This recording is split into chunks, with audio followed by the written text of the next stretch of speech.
que nos va a servir para meditar sobre quién es Jesús de Nazaret no está en los evangelios. Está en el último libro de la Biblia, en el capítulo que acabamos de leer, Apocalipsis 1, solamente en un versículo, el versículo 5. Así que si tiene su Biblia abierta, le invito a que lea, y si no, que la abra y busque ahí Apocalipsis 1, versículo 5, porque ahí encontramos una triple descripción de nuestro Señor. Déjenme leerlo. Apocalipsis 1, 5. Y de Jesucristo, el testigo fiel, el primogénito de los muertos y el soberano de los reyes de la tierra, al que nos amó y nos lavó de nuestros pecados con su sangre. Juan está describiendo ahí a nuestro Señor Jesucristo. Y en las tres frases, en las tres primeras frases de este versículo, está la ayuda que necesitamos para entender la verdadera identidad del bebé que nació en Belén. Y cada una de estas frases responde a una pregunta crucial que todos, de manera personal, debemos hacernos acerca de Jesucristo. La primera de ellas es la más básica de todas. ¿Puedo confiar en Jesús? Esa es la primera pregunta que necesitamos hacernos. ¿Puedo confiar en Jesús?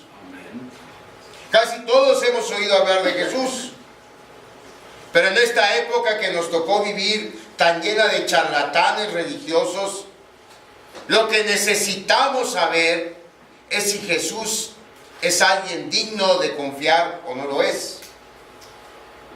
Y la respuesta está en la primera frase que Juan usa para describir a nuestro Señor: el testigo fiel. Un testigo habla de lo que ha visto y de lo que ha oído.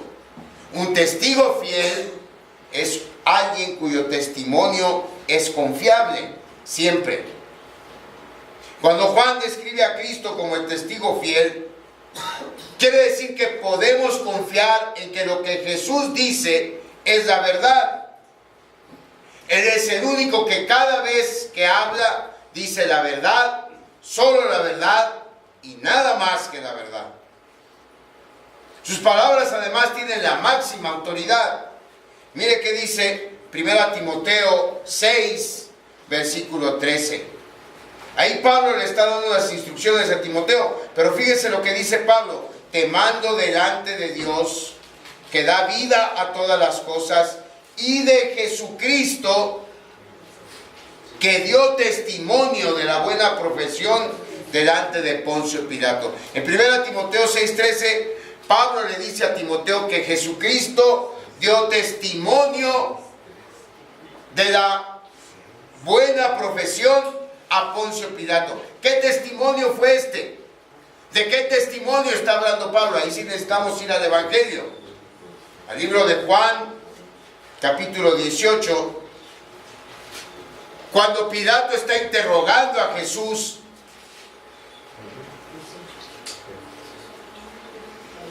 Y Pilato le pregunta: ¿luego eres tú rey?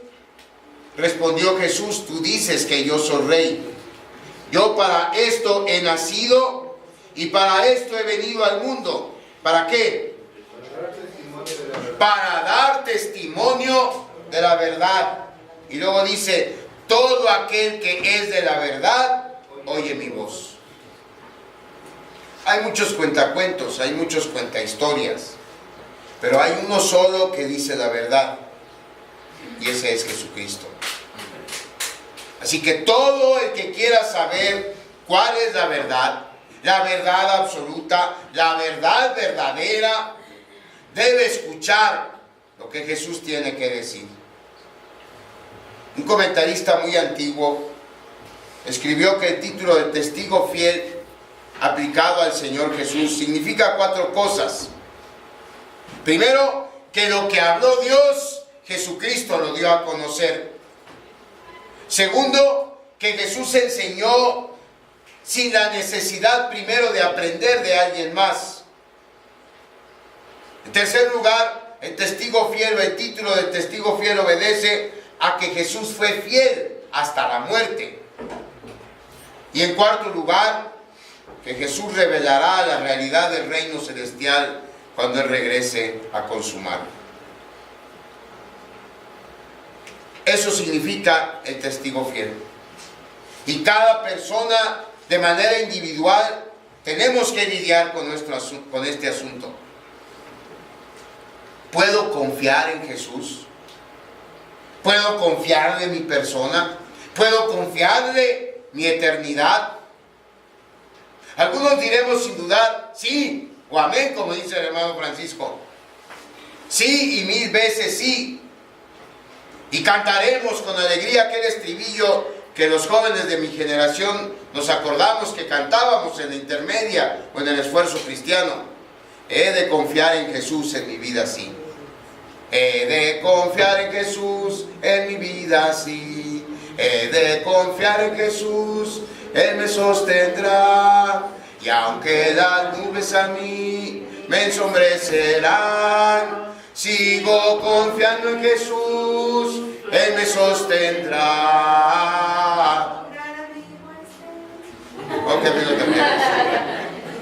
y ahí estaba Daniel, dale y dale a la guitarra y nosotros cante y cante. Así que muchos de nosotros cantaremos este estribillo y diremos, sí, claro que confío en Jesús, 1000 veces sí. Otros dirán que no, que Jesús no es digno de confiar. Pero la verdad es que nadie puede quedarse a la mitad. Nadie puede quedarse a medio camino cuando se trata de Jesús. No indefinidamente. Y si alguien está en esa posición a medio camino de no saber si Jesús es alguien en que se puede confiar o no, yo le invito a que escoja una respuesta, sí o no. Pero antes, lo invito a leer un mes el Evangelio según San Juan, o cualquier otro de los 4 evangelios. Que lo haga con mente abierta, con el corazón abierto. Y casi le puedo asegurar que llegará a la inevitable conclusión de que las palabras de Jesús son verdad. Que son palabras en las que uno puede confiar para esta vida y para la eternidad. ¿Por qué sugerí el Evangelio de Juan? Porque hay 3 versículos en este Evangelio que son claves, que uno lea, que uno entienda, que uno crea y que uno se apropie, si en nuestros planes está pasar una eternidad feliz. Esos 3 versículos están en el capítulo 3 de Juan. Uno de ellos es el capítulo más conocido de la Biblia por cristianos y no cristianos. Un versículo que hasta en partidos de fútbol está. Juan 3:16. ¿No han visto? Cuando hay juegos de fútbol americano, de béisbol o de fútbol, que hay pancartas que dicen ahí Juan 3:16. Y ese pasaje dice, porque de tal manera amó Dios al mundo, que ha dado a su Hijo unigénito, para que todo aquel que en él cree no se pierda, mas tenga vida eterna. Y luego el 17, porque no envió Dios a su Hijo al mundo para condenar al mundo. Jesús no nació en Navidad para condenar al mundo, sino dice la palabra, para que el mundo sea salvo por él. El que en él cree no es condenado, pero el que no cree ya ha sido condenado, porque no ha creído en el nombre del unigénito Hijo de Dios. Si usted no ha decidido si Jesús es alguien digno de confiar o no, lea este pasaje, lea todo el Evangelio de Juan, y después de leer Juan, lea Romanos, para que comprenda cómo la verdad de Jesucristo se aplica individualmente a todos los que confiamos en Jesús. La respuesta entonces a la pregunta, ¿puedo confiar en Jesús? La respuesta es sí, porque Él es el testigo fiel. Y eso nos lleva a la segunda pregunta. Si confío en Él, ¿tiene Jesús el poder para ayudarme? La respuesta está en el segundo título asignado por Juan a Jesús en Apocalipsis 1:5. Él llama al Señor el primogénito de los muertos. ¿A qué se refiere? Pues a su resurrección de entre los muertos. Su resurrección corporal de entre los muertos. Cuando Jesucristo resucitó, se convirtió en el primogénito, en el primer nacido de entre los muertos. Porque es la primera persona que resucita para no volver a morir jamás. Los evangelios registran 3 veces que el Señor Jesucristo realizó el milagro de resucitar a personas. 3 veces, aparte de todos los que resucitaron el día de su muerte. Pero de manera individual son 3. Y aquí, si estuviéramos en el maratón, sería una pregunta para el maratón, y eso se nos hubiera preguntado, y ahí hubiéramos desempatado. ¿Cuáles son esas? Gracias, hermano. ¿Cuáles son esas 3 veces? Lázaro, el hijo de la viuda y... A ver, Lázaro, el hijo de la viuda, ¿y quién más? Y la hija de Jairo. Correctamente bien contestado. Esas 3 veces. Pero todas estas personas, la hija de Jairo, el hijo de la viuda de Naín, Lázaro, tienen algo en común. ¿Cuál es? Que se volvieron a morir, eventualmente volvieron a morir. No pasa así con nuestro Señor Jesús. Cuando Él salió de la tumba ese domingo de Pascua, lo hizo para nunca volver a morir. Corporalmente, jamás. Él es el primero. En otra parte de la Escritura se le llama la primicia de los que durmieron. Es decir, que después de Él, una larga fila de gente va a resucitar para no volver a morir. Si el Señor Jesús fuera el único que resucitó para no volver a morir, entonces no sería el primogénito. ¿Sería qué? El unigénito de los muertos. Pero la Biblia no enseña eso. La Biblia dice que eres el primogénito, es decir, el primero. Y después de él hay una larga lista. ¿Quiénes serán? Aquí volvemos a la respuesta de la primera pregunta. Pues los que confiamos en Él. Los que hemos comprendido y creído su palabra, que dice también en el Evangelio de Juan. Y esa es otra razón por la que usted debe leer el Evangelio de Juan.